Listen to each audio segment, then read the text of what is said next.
pouvoir y aller. Ça me stresse. J'ai mis un passage sur ma tête. I'm cute.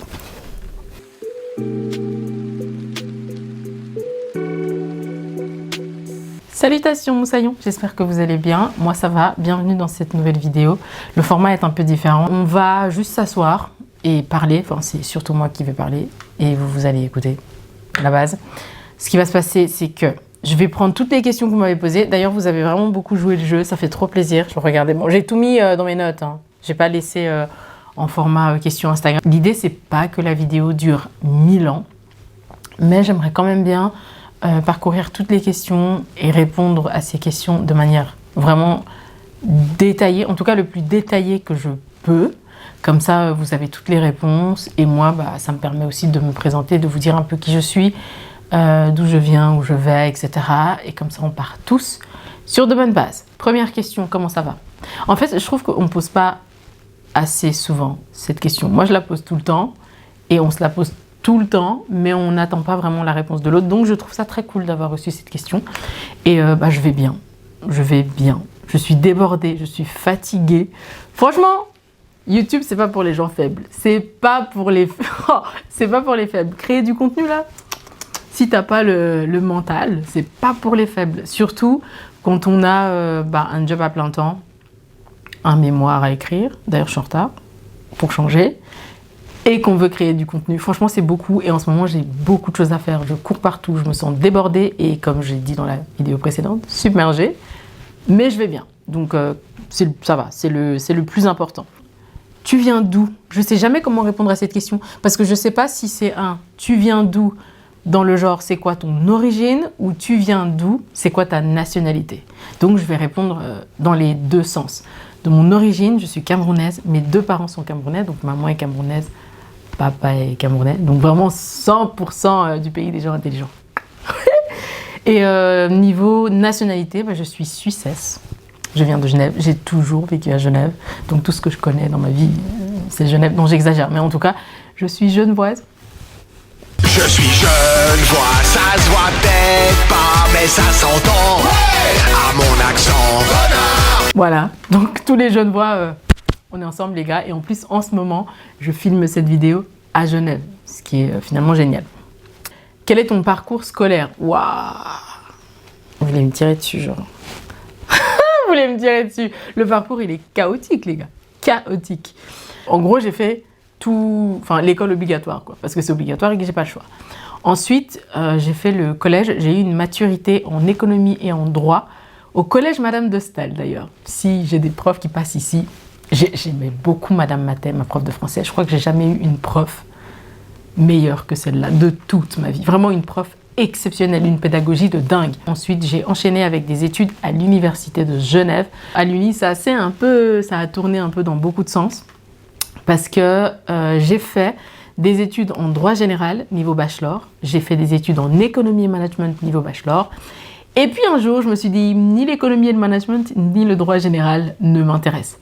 Attention, ça m'intéresse beaucoup, je trouve que c'est très intéressant et je suis ravie d'avoir pu en fait faire ces études et d'avoir ce parcours, mais je ne me voyais pas évoluer là-dedans, je ne me voyais pas travailler là-dedans et en fait j'ai juste réalisé qu'il y avait plein de choses que j'aimais en dehors du droit, de l'économie et du management. Donc j'ai pris un virage, c'est même pas un virage à 360, c'est vraiment un virage genre... du coup si je fais ça c'est 360 non? Anyway, bref, donc en gros c'est un gros virage que j'ai pris parce que j'ai décidé de faire de la communication, du marketing et de la pub. Donc actuellement, j'ai un bachelor en tant que chef de projet communication et publicité et je suis en train de faire un master en stratégie internationale. Ensuite, quelles sont mes couleurs préférées et celles que je n'aime pas? Je n'ai pas de couleur que je n'aime pas, à proprement parler. Peut-être le violet. Je ne suis pas très à l'aise avec le violet, alors que c'est une couleur qui me va bien autant, mais c'est pas la couleur que je choisirais instinctivement. Donc je dirais couleur que j'aime pas trop, violet. Couleur que j'aime bien, en premier le noir, suivi du rouge, l'orange et le jaune à la fin. Mais vraiment noir et rouge, c'est des couleurs que j'aime beaucoup. Ouh, là on a quand même une bonne question. Quel a été ton déclic pour commencer YouTube? Je sais pas. Comme je vous le disais dans la vidéo précédente, en réalité, je me suis juste dit si je ne le fais pas, quelqu'un d'autre va le faire. Et aussi, comme je vous l'ai dit dans ma première vidéo, j'ai envie de faire YouTube depuis que je suis adolescente. Et je suis plus du tout adolescente maintenant, hein. C'est fini l'adolescence, je suis loin, je me rapproche beaucoup plus de la quarantaine. Pardon? Pardon? Pardon? Pardon? Je me rapproche beaucoup plus de la trentaine que de l'adolescence. Donc ça fait beaucoup d'années que je veux me lancer sur YouTube. Je pense que vraiment depuis que YouTube est YouTube, j'ai envie d'être sur YouTube. Et ça, toutes les personnes qui me connaissent, qui m'ont côtoyé pourront vous le dire, j'ai envie de faire des vidéos depuis très très longtemps. Mais j'ai jamais osé. En fait, je crois que j'avais très peur du qu'en dira-t-on, qu'est-ce que les gens vont penser de moi, qu'est-ce que mes parents vont dire. En fait, mes parents ne disent rien. Mes parents regardent mes vidéos et ils aiment beaucoup regarder mes vidéos. Ils me font des retours et je trouve ça génial. Donc finalement, toutes mes peurs, elles étaient simplement dans ma tête. Et d'ailleurs, j'en profite pour vous dire que la peur, c'est quelque chose qu'on invente nous-mêmes. Sincèrement, c'est une réaction émotionnelle et biologique qui est là pour nous dire si on est dans le bon ou dans le pas bon, parce que le corps va dire, voilà, attention, tu fais quelque chose de bien ou de pas bien. Mais si on écoute trop la peur, bah, ça nous ralentit. Regardez-moi, j'ai dû me lancer 13 ans après, quoi. Donc c'est pas ouf. J'en suis pas fière, mais en même temps, je suis contente de l'avoir fait maintenant, parce que j'ai l'impression que bah, mon entourage est bienveillant, mon entourage est beaucoup plus ouvert, beaucoup plus mature. Et aussi, on va pas se mentir, hein, les autres youtubeurs qui se sont lancés avant ont clairement pavé la voie. Et j'ai l'impression que je peux voir ce que je peux faire, ce que je peux pas faire, comment je dois faire et comment je dois pas faire. Donc c'est beaucoup plus simple maintenant, mais c'est aussi beaucoup plus difficile parce que bah, j'ai l'impression que la qualité de mes vidéos n'est pas à la hauteur. Mais on progresse, on fait des progrès, on fait des efforts. Et l'idée, c'est que ce soit toujours mieux. Voilà. Next question. Les livres préférés qui t'ont permis de glow up. Déjà, c'est cool que vous sachiez que j'aime lire. Là, je suis navrée, je suis dans un contexte qui fait que je ne peux pas vous montrer mes livres préférés. Mon livre vraiment préféré de tous les temps, c'est Les Rêveries du promeneur solitaire de Rousseau, que j'ai découvert au collège Madame de Staël, justement. Et depuis, j'ai dû le lire une vingtaine de fois. C'est un tout petit bouquin. Donc ça se lit très très vite. Un autre livre qui rentre vraiment dans des livres qui m'ont changé. Oh, punaise. Je suis désolée, je ne pourrais pas vous prononcer le nom de l'auteur parce que c'est en japonais et je ne vais pas y arriver. Mais le livre s'appelle « Avoir le courage de ne pas être aimé ». Et le titre est très en lien avec ce qu'il y a à l'intérieur. Et en fait, ça parle de courage. Mais le courage de tout, bah, le courage de lancer ma chaîne YouTube, typiquement. Le courage d'affronter la vie, d'affronter les choses, de ne pas abandonner. Et sincèrement, si vous aimez bien les développements philosophiques, vous allez bien aimer le livre. Parce que si vous avez lu les dialogues, par exemple les dialogues de Platon, enfin tous ces grands philosophes, bah, vous allez vous y retrouver parce que ça se passe vraiment entre un philosophe et un élève. L'élève est représenté par vous et moi. On a des questions un petit peu bêtes parfois et on les pose à quelqu'un d'un peu plus aguerri, un peu plus intelligent. J'aime pas dire intelligent, mais un peu plus sage, voilà. Pas intelligent, mais un peu plus sage. Et du coup, le sage dans le livre, c'est le philosophe qui du coup explique pourquoi dans la vie tout est une question de courage. Je vous le conseille, il est vraiment bien, c'est un pavé. Genre vraiment, lui, il est gros. C'est pas comme les rêveries où je vous disais, c'est tout petit. Lui, il est gros, mais ça se lit super vite, c'est super facile à comprendre, c'est très accessible. La philosophie dans le livre est très vulgarisée, donc c'est sympa, vous pouvez le lire en français, en anglais, en japonais. Next question. Ah, quelle est ta citation préférée et pourquoi? Purée, j'en ai plein de citations préférées. Franchement, pour quelqu'un qui lit comme ça, là, demander la citation préférée, oh là là. Je sais pas, j'en ai plein. En fait, j'en ai une que j'aime vraiment beaucoup, mais je ne sais pas si c'est ma préférée, mais c'est celle qui me suit partout, tout le temps. C'est une citation de Rabelais, un auteur évidemment que je conseille de nouveau si vous aimez les développements de pensée. C'est celui qui a dit « Science sans conscience n'est que ruine de l'âme ». Déjà, je trouve ça très beau. Mais en plus, je trouve que ça s'applique à tout, surtout à notre génération. Donc vraiment, Rabelais, merci beaucoup pour cette citation, et quand on va se voir de l'autre côté, je vais te checker parce que t'as géré, mon gars. D'où vient toute la culture et l'intelligence? Déjà, je prends ça pour un super compliment. Merci beaucoup. Bah, je pense que à mes études, quoi, parce que je pense vraiment que l'intelligence c'est quelque chose qui se construit dans le temps et qui n'arrête jamais de se construire. Et je pense que bah, je me suis constitué un petit bagage à cause de l'école. Allez à l'école. Allez à l'école. Je vais me faire détester parce que les gens ils disent des fois « Ouais, mais on n'est pas seulement intelligent parce qu'on va à l'école, c'est vrai. » Mais allez quand même à l'école. et soyez, je sais pas moi, ouverts d'esprit, intellectuellement curieux. Enfin, je sais pas, cherchez tout et n'importe... Genre vraiment, moi, si un jour, on prend mon téléphone et qu'on regarde mes recherches Google, c'est une catastrophe. Parce que j'ai toujours des questions out of the box. Genre, je veux savoir pourquoi est-ce qu'on a inventé Fanta alors qu'on a déjà un Coca. Enfin, vous voyez ce que je veux dire? Et du coup, ça fait que finalement, j'ai pas mal de culture. Si je me heurte à un truc et que je ne comprends pas, ou je vois un truc à la télé, je suis là genre, ouais, mais c'est quoi ça? Je vais forcément aller chercher sur YouTube. Et sur YouTube, sur Google, enfin n'importe, je vais essayer de trouver une réponse, je vais poser des questions aux gens. Moi, je pose beaucoup de questions. Posez des questions. Franchement, posez des questions à vous-même et aux autres. Ça vous aide à développer déjà un esprit critique et à étoffer votre intelligence ainsi que votre culture. Ensuite, voyagez. Il faut voyager le maximum que vous pouvez, voir du pays, même à l'intérieur de votre pays. Hein. Vous pouvez juste changer de ville.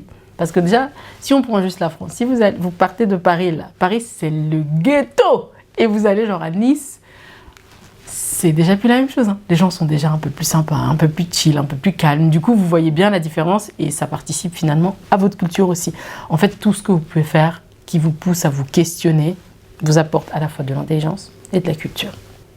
Ton dream job, mon job, le job de mes rêves, quoi. Bon, en vrai, c'est pas de job. Hein. Moi, j'aimerais ne pas travailler dans ma vie. Je vois pas pourquoi je devrais aller travailler. Genre, je vois pas pourquoi je devrais prendre le métro le matin pour aller enrichir X ou Y. Donc, vraiment, le rêve de mes rêves, le job de mes rêves, c'est pas de job du tout. Ok, donc, next question. What has been the biggest challenge coming to Paris? Je vais répondre à la question en français parce que je pense que la majorité, vous êtes à l'aise en français. Donc, en gros, la personne me demande quelle a été la chose la plus difficile. Donc, mon plus gros challenge en venant à Paris, c'était d'aller à Paris. Franchement, c'était d'aller à Paris. Pour la petite histoire, j'ai pas choisi Paris. Je ne voulais pas aller à Paris. En fait, à la base, je voulais partir pour l'Irlande, pour faire mes études en Irlande. Et j'ai loupé simplement les dates d'inscription. J'étais en retard dans les dates d'inscription. Et je me suis retrouvée... Franchement, le moment où je quitte Genève, tous mes études, tous mes amis, toute ma famille pour partir ailleurs, je vous promets que ça fait l'objet d'une vidéo séparée de 45 minutes au moins. Donc, on en reparlera bien une autre fois. Mais là, juste pour vous situer, j'avais loupé les inscriptions et je me voyais très mal, en fait, attendre 1 an à Genève pour pouvoir me réinscrire. Du coup, je suis simplement allée sur Internet, j'ai tapé école de communication. C'est tout, hein. J'ai juste tapé école de communication. J'ai mis aucune ville derrière. Et en fait, il y avait des écoles de communication de Paris qui ont apparu parce que justement, je me dis avec le VPN, Genève, c'est à côté de la France, enfin voilà. Et donc, j'ai trouvé une école. Surtout, j'ai trouvé une école avec une rentrée tardive, une rentrée en octobre, je crois. Un concours à passer pour entrer. J'avais jamais passé de concours de ma vie. Donc, voilà. La différence entre la Suisse et Paris. Il y a trop. Ça aussi, c'est une autre vidéo de au moins une vidéo d'au moins 3 jours. Vraiment, on s'assoit, on parle de ça pendant 3 jours. Il y a trop de différences. Trop. Déjà, les gens sont plus polis en Suisse. Ça ne veut pas dire qu'ils sont plus bienveillants. Ils sont simplement plus polis sur la surface. Les gens sont polis en Suisse, contrairement à Paris. Le système scolaire est très différent. C'est vraiment beaucoup moins challengeant que ça l'est en Suisse. C'est aussi beaucoup plus inclusif, vous voyez. Parce que nous, ici en Suisse, dès que tu es à l'école primaire, là, tes notes vous voyez, de la CIP, là, je ne sais pas comment c'est agencé maintenant, mais tes notes de la dernière année de primaire, ça définit tes années de cycle et finalement, ça décide si oui ou non tu vas aller au gymnase ou si tu vas faire une matu. Mais en France, c'est un peu plus light, c'est un peu plus inclusif, j'ai envie de vous dire. Donc, à ce niveau-là, ça, c'est un bon point. On a une différence culturelle aussi. La diversité culturelle à Paris, elle est exceptionnelle. Genre vraiment, c'est dingue. Vous trouvez de tout à Paris et c'est vraiment cool. On a une différence au niveau de la nourriture. La caméra m'a dit que j'avais parlé pendant 30 minutes et donc la vidéo s'est arrêtée. En tout cas, elle a été enregistrée, j'espère. Punaise, j'ai l'impression que je parle depuis 30 minutes du coup.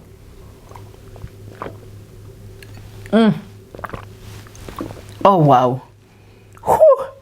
Ça prend de l'énergie, hein. Oh, thank you Lord. Donc je disais, on mange très très bien à Paris. Vraiment, si un jour, enfin non, quand je vais partir de Paris, la nourriture va me manquer. manquer. Oh là là, la nourriture va me manquer. Les croissants, les pains au chocolat qu'on dit dans le monde entier qui sont exceptionnels, on vous a pas menti. C'est vraiment bon. Et sachez que les baguettes qu'on vous vend là, à la Migros, that's bullshit. Est-ce que tu prévois de finir ta vie à Paris? No, God! No, God, please, no! No! No! No! La réponse est non. Dans quel pays est-ce que tu rêverais de vivre? N'importe quel pays en Afrique, là où il fait chaud, et que je peux me sentir à ma place, et que je peux bien manger. Sinon, Genève. Donc en Suisse, parce que c'est chez moi. Ouh, là vous allez dans les questions... Deep, ça se voit que vous savez que j'aime bien parler, vraiment, vous me poussez dans les questions, vraiment. Ah! Ça alors, quels sont tes critères pour choisir ton entourage? Qu'est-ce que tu attends de toi? Franchement, critère principal pour choisir mon entourage, la vibe. La vibe, je suis une personne qui se base beaucoup sur l'énergie et sur la vibe. D'ailleurs, si vous m'avez déjà rencontré, genre pour la première fois, je vous ai forcément fait un câlin. Forcément, je vous ai pris dans mes bras parce que je trouve que le câlin est un parfait indicateur d'énergie. Vous ne pouvez pas mentir avec un câlin. Tu ne peux pas mytho. Si tu me fais un câlin comme ça, là, t'es bizarre. Si tu me fais aussi un câlin trop... Donc, je fonctionne à l'énergie en général pour choisir mon entourage. C'est assez facile. Pour le choisir, l'énergie. Si on a une énergie qui match, ça fonctionne. Ensuite, pour construire avec les personnes de mon entourage, quelque chose de solide, quelque chose qui tient dans le temps et quelque chose de sincère. Là, j'ai, je dirais, 3 critères. Le CCA, on va dire, communication, compréhension et acceptation. Parce que je pense que la communication, on peut tout régler, mais sans la compréhension, ça ne joue pas. Mais parfois, quand on a communiqué et qu'on ne comprend pas l'autre, il faut quand même être capable de l'accepter. Sinon, ça ne fonctionne pas, en fait. Et pour moi, la communication, la compréhension et l'acceptation sont des conditions cumulatives. Pour que la chose se réalise, il faut que les 3 conditions soient accomplies. Il faut qu'elles se cumulent, en gros. Donc, communication, compréhension et acceptation. Voilà. Qu'est-ce que j'attends de moi par rapport à quoi? Par rapport à mon entourage? Ou la question, je ne sais pas trop, donc je vais y répondre. Qu'est-ce que j'attends de moi par rapport au choix de mon entourage? J'attends de pouvoir communiquer, de pouvoir être comprise. Et quand je ne suis pas comprise, parce qu'évidemment la compréhension dépend de nos backgrounds, de nos expériences, de ce qu'on a déjà fait dans la vie et ce qu'on n'a pas fait. Donc il peut arriver que des gens dans mon entourage ne comprennent pas ce que je fais, où je vais, ce que je veux et ce que je ne veux pas. Mais dans ce cas-là, j'aimerais beaucoup être acceptée. Donc j'attends d'être acceptée, tout simplement. Et de moi aussi, j'attends de pouvoir offrir aux personnes de mon entourage un espace safe pour communiquer, un espace dans lequel ils pourraient se sentir compris. Et le cas échéant, simplement accepter. Si je ne comprends pas quelque chose, c'est pas grave. Je t'aime quand même, donc je t'accepte comme tu es. Voilà. Comment est-ce que tes proches, vraiment très proches, te définiraient? C'est une question très intéressante parce que tout dépend de la localisation des proches. Si vous prenez mes proches en Suisse, ils vont avoir une définition différente de mes proches de Paris. Parce que simplement, je suis une personne différente. J'ai tendance à dire qu'à Paris, je suis réellement moi. Parce que je suis partie à Paris sans personne, sans repère, sans famille, sans amis, sans rien d'autre que moi. Et donc, j'ai vraiment dû me découvrir, apprendre à me connaître, apprendre à m'écouter aussi, apprendre à fixer des limites, chose que je ne faisais pas avant. Ce qui fait que toutes les personnes que j'ai rencontrées à Paris m'ont rencontrée, pour de vrai. À Genève, je dirais que les gens, pour me décrire, ils vont vous dire que je suis extravertie, que je n'ai peur de rien, que je suis pas quelqu'un de sensible. En gros, je suis un peu, pas insensible, mais vous pouvez tout me dire et ça m'atteint pas. Et la vie peut me mettre plein de coups et ça m'atteint pas, vous voyez. À Paris, les gens vous diront que je suis introvertie, je suis très sensible, il m'arrive beaucoup d'avoir peur et je suis une championne du monde des larmes. Moi, je pleure beaucoup. Donc, tout dépend là où vous êtes. Tout dépend là où vous êtes. Mais la vraie moi, c'est que je suis ambiverte. Je peux être extravertie quand l'énergie y est et très introvertie quand j'ai besoin de temps pour moi, de m'écouter, de simplement respirer en fait et me recentrer par rapport à mes émotions et à ce que j'aimerais. Je suis sensible, je suis vraiment très sensible comme personne. J'y travaille, mais je suis sensible. Ça m'arrive d'avoir peur, de pleurer, mais ça m'arrive aussi d'être très résiliente et d'avoir peur de rien. Genre vraiment, dès que dans ma tête, je me dis je veux faire ça, eh ben j'ai plus peur de rien. Genre vraiment, j'y vais et c'est tout. Je vais tomber, je vais me relever, je vais pleurer, je vais essuyer les larmes, je vais me buter contre un mur, je vais prendre un marteau-piqueur et je vais défoncer le mur. Vraiment, ça dépend de ce que j'ai envie de faire. Et typiquement, là, YouTube, bah, c'est un parfait exemple. Je veux faire YouTube très sérieusement, et bah, j'y vais. Donc voilà, ça dépend qui vous trouvez. Si vous trouvez un Suisse, il va vous dire un truc. Si vous trouvez un Français, il va vous dire un autre truc. Mais les deux, c'est la même chose. Ensuite, où est-ce que tu te vois dans 5 ans? C'est comme je vous ai dit quand je vous ai parlé du dream job. Sur une plage, les fesses et les seins à l'air, en sirotant mon cocktail préféré, le porn star. C'est tout. Vraiment, dans 5 ans, je ne veux pas me lever pour aller enrichir quelqu'un d'autre. Vraiment. Sinon, dans 5 ans, je me vois avec plus d'assurance, plus de confiance en moi, plus de poigne aussi dans ma manière d'aborder la vie. Donc moins de peur, moins de stress et tout ça. Vraiment plus de poigne, ça c'est très important.